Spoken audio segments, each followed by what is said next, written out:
here on my daily walk with my dog, and you can see the sea is out.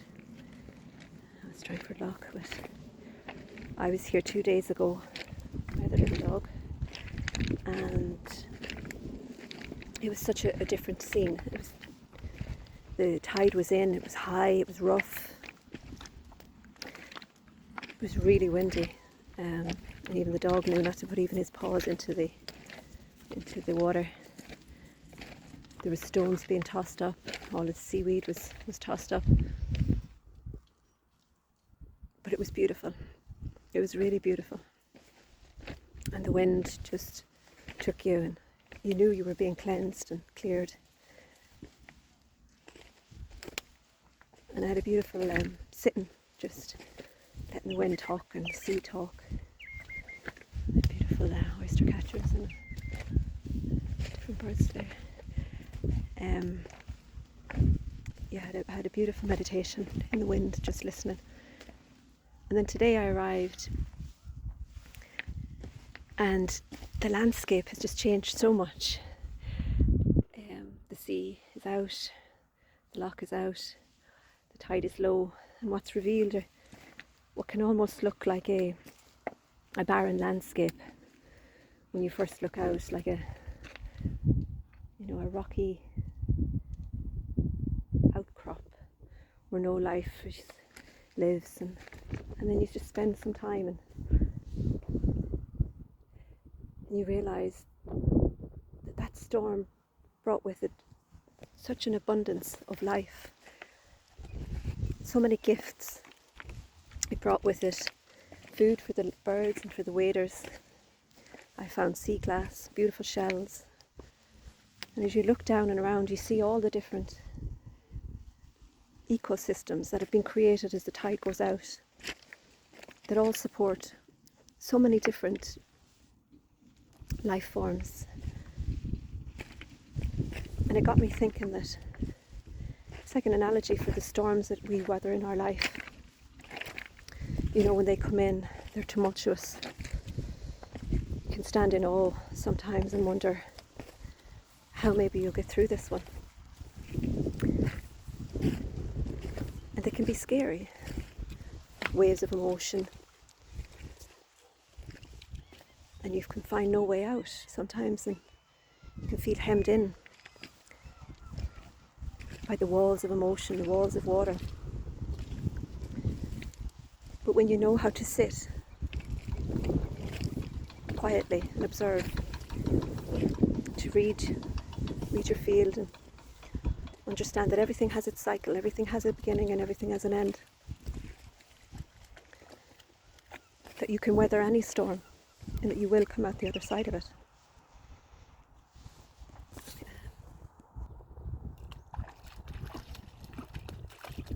And that when that storm goes,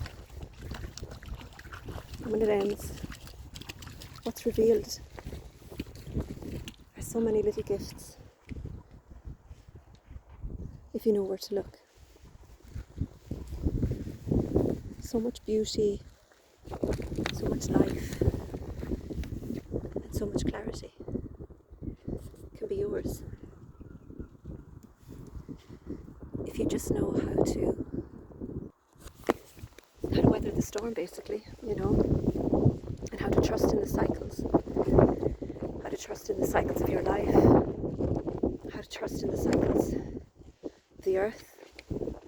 As we move now to Bulk at the weekend, as I meditated on St. Bridget, when we collected our wreaths in Chabby on Saturday, it was the fire, the element of fire that, really spoke to me.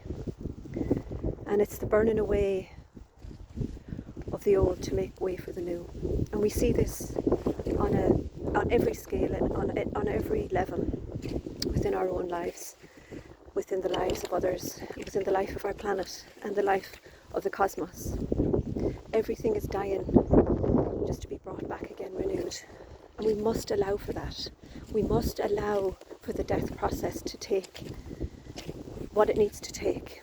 It takes away the old to make fertile ground. And at the minute, if we get too stuck into what's happening on a one single level, and we don't realise that life is a spiral, and that we are continuously moving upwards, even though sometimes we go back over that same part in the sky, that same part of the spiral, and we can think, oh no, not again. We've been through this. We went through this in the 40s. This is what's happening again. But it's not going to be the same. It's never the same.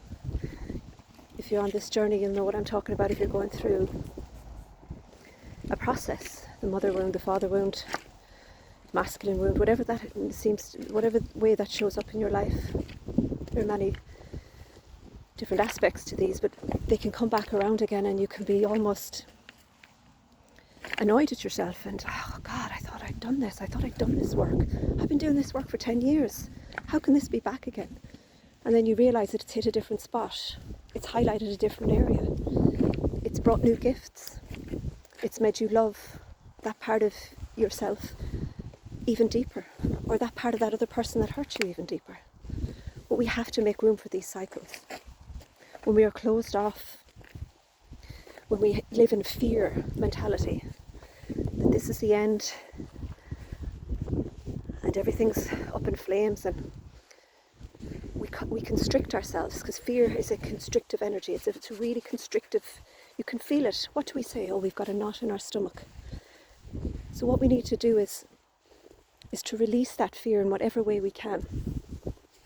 And for me, I believe that trust in ourselves, trust in the cycles, just like the light returned. The bringer of days has returned. The bringer of days, the sun, it will always return in your own life, in the sky. Some cycles take longer than others. So just believe that if you are in a storm right now, because if you are in a storm, if I am in a storm, collectively we are in a storm, because we are all one. And that's no namby-pamby new age nonsense.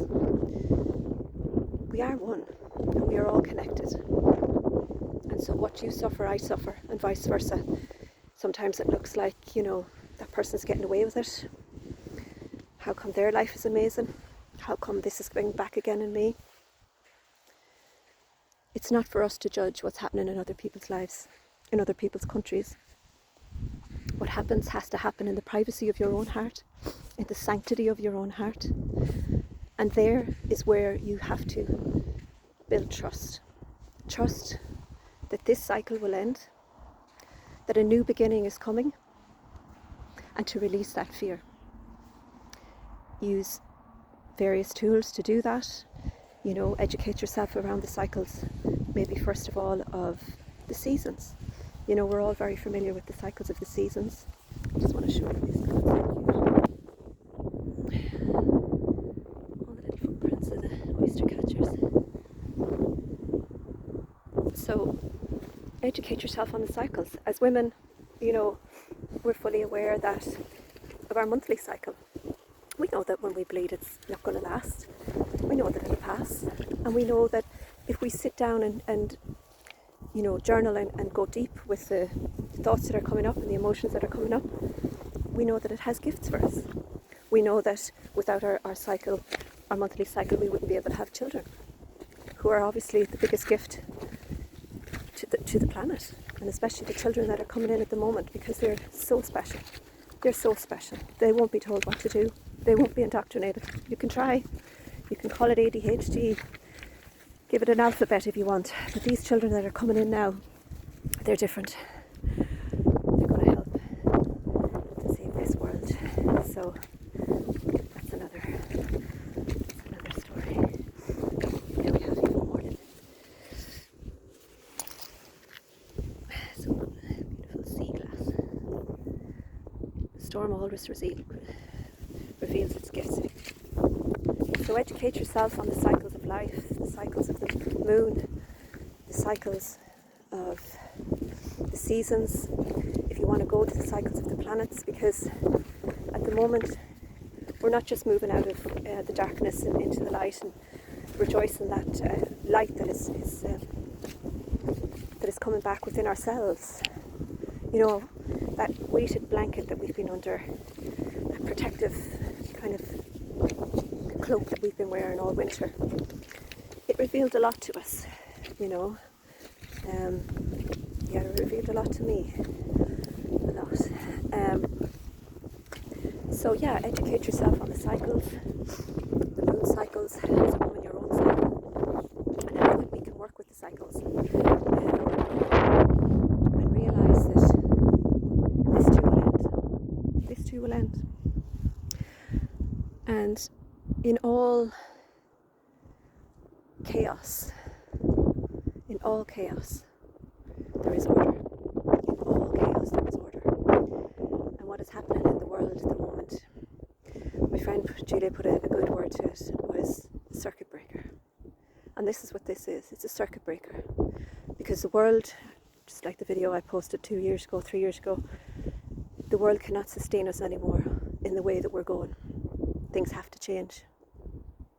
And things are not going to move from the mess and the chaos that we're living in right now to a beautiful, united world without everything breaking down first. But just, and while things are breaking down, there are seeds being planted, there is new hope, and it's actually really exciting to be alive at this time on Earth. And if you have incarnated at this time on Earth, you're here for a specific reason. So, lots to think about on this beautiful day. I feel the goddess in us so bright, so, can't think of the words at the moment. But for me, present, she's so present at the moment with that fire element, with that burning away, but also that fire that makes us stand up and say, do you know what? I can make a difference. And how I can make a difference in my own life is just deciding not to live by fear. Fear and that gut and that tightness and that restriction is stopping the flow. Is stopping the flow. So whatever you can do to come out of fear, even if it's just saying to yourself when you wake up in the morning, I am not going to entertain this fear. I am not going to go onto social media and read these posts. I'm going to turn off the TV, throw the TV out. Choose every day to not live in fear. And we'll see where that gets you. No one's going to change overnight. It's a long process, but we all have the capability to know ourselves and to know why we're really here. It's not to keep buying stuff and to keep this crazy consumerism, and I won't go into it again. I have another video about that, but you know, we're here to remember. We're here to remember. And the sooner we all get on with our remembering, the quicker this will all be ushered in. So have a wonderful day. It's so beautiful. Enjoy this turning of the light and get out in it. You know, soak your cells in as much light as possible, because this will help to upgrade your DNA. This will help to reveal to you your truth, believe it or not. The sun has been worshipped at the beginning of time, and it's not because they were stupid, it's because they were a lot more clever than us. So I advise a bit of sun gazing, not directly into the sun, but yeah, as much sun as possible.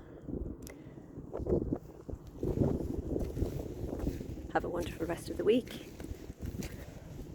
and maybe I'll talk to you again.